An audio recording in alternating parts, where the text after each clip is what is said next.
Hello guys, मैं करिश्मा again new video के साथ में। गाइस आज का हमारा नया टॉपिक है दैट इज़ मैक्रोन्यूट्रिएंट्स के बारे में। ठीक है, तो आज जो हम इस टॉपिक में पढ़ने वाले हैं वो मैक्रोन्यूट्रिएंट्स के बारे में पढ़ेंगे। मैक्रोन्यूट्रिएंट्स बेसिकली क्या होता है, प्रेजेंट होते हैं किसमें, प्लांट के टिश्यूज़ में। ठीक है, जो प्लांट के टिश्यूज़ होंगे उसमें लार्ज अमाउंट में मैक्रोन्यूट्रिएंट्स प्रेजेंट होते हैं। ठीक है, तो ये जो हमारे मैक्रोन्यूट्रिएंट्स होते हैं इनके अंदर कौन कौन से एलिमेंट्स आते हैं, तो इनके अंदर इंक्लूड होते हैं carbon, hydrogen, oxygen, nitrogen, phosphorus, sulphur, potassium, calcium, magnesium. ठीक है, तो ये जो हमारे मैक्रोन्यूट्रिएंट्स होते हैं इन मैक्रोन्यूट्रिएंट्स के अंदर कौन कौन से एलिमेंट्स आते हैं, carbon, hydrogen, oxygen, nitrogen, phosphorus, sulphur, potassium, calcium and magnesium. तो these are the elements which are included in the macronutrients. ठीक है, उसके बाद में हम देखते हैं कि ये जो कार्बन, हाइड्रोजन और ऑक्सीजन है, ठीक है, मेनली जो कार्बन, हाइड्रोजन और ऑक्सीजन, ये जो तीन एलिमेंट है ये बेसिकली कहाँ से मिलते हैं, ये भी एक क्वेश्चन है कि ये आते कहाँ से हैं।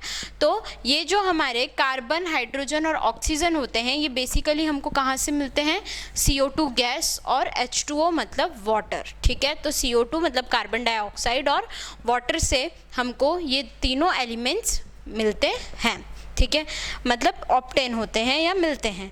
While the others are absorb from the soil as mineral nutrition, मतलब जो बचे हुए nitrogen, phosphorus, sulphur, potassium, calcium and magnesium, जो बचे हुए एलिमेंट्स हैं वो हमें कहाँ से मिलेंगे, सॉइल से। ठीक है, तो ये हमने देखा किसके बारे में, मैक्रोन्यूट्रिएंट्स के बारे में। आपको एग्ज़ाम में भी क्वेश्चन आ सकता है मैक्रोन्यूट्रिएंट्स एक्सप्लेन, या फिर आपको MCQs के अंदर ये क्वेश्चन आ सकता है कि मैक्रोन्यूट्रिएंट्स में कौन कौन से मैक्रोन्यूट्रिएंट्स हैं, कौन कौन से नहीं हैं।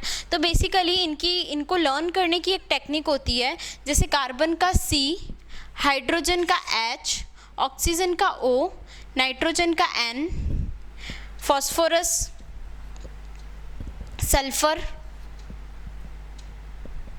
Potassium and then calcium and then magnesium. ठीक है, तो इस तरीके से हम इनको लिख के, इनका जो सिंबल होता है उसे लिखकर हम अपनी एक खुद की ट्रिक बना सकते हैं लर्न करने के लिए, जो कि मैंने आपको यहाँ पर बताई है। तो इस तरीके से भी आप इसे लर्न कर सकते हैं। तो यहाँ पर हमने आपको क्वेश्चन फॉर्म में बताया कि क्वेश्चन किस तरीके से फॉर्म हो सकता है, या तो आपको शॉर्ट नोट लिखने को आ सकता है मैक्रोन्यूट्रिएंट पे, या MCQs के अंदर पूछ सकते हैं कि कौन सा मैक्रोन्यूट्रिएंट्स है। ठीक है, तो इस तरीके से आपसे क्वेश्चन इस पे पूछा जा सकता है। तो एग्जाम के पॉइंट ऑफ व्यू से भी ये बहुत ज़्यादा इंपॉर्टेंट है। सो प्लीज़ ध्यान से आप इस टॉपिक को पढ़िएगा। आपको इस वीडियो के अंदर कोई भी डाउट आए प्लीज़ कमेंट कीजिए। हमने ऑनलाइन होम ट्यूशन भी स्टार्ट किया है। मोर इन्फॉर्मेशन के लिए डिस्क्रिप्शन में चेक कीजिए। Thank you so much.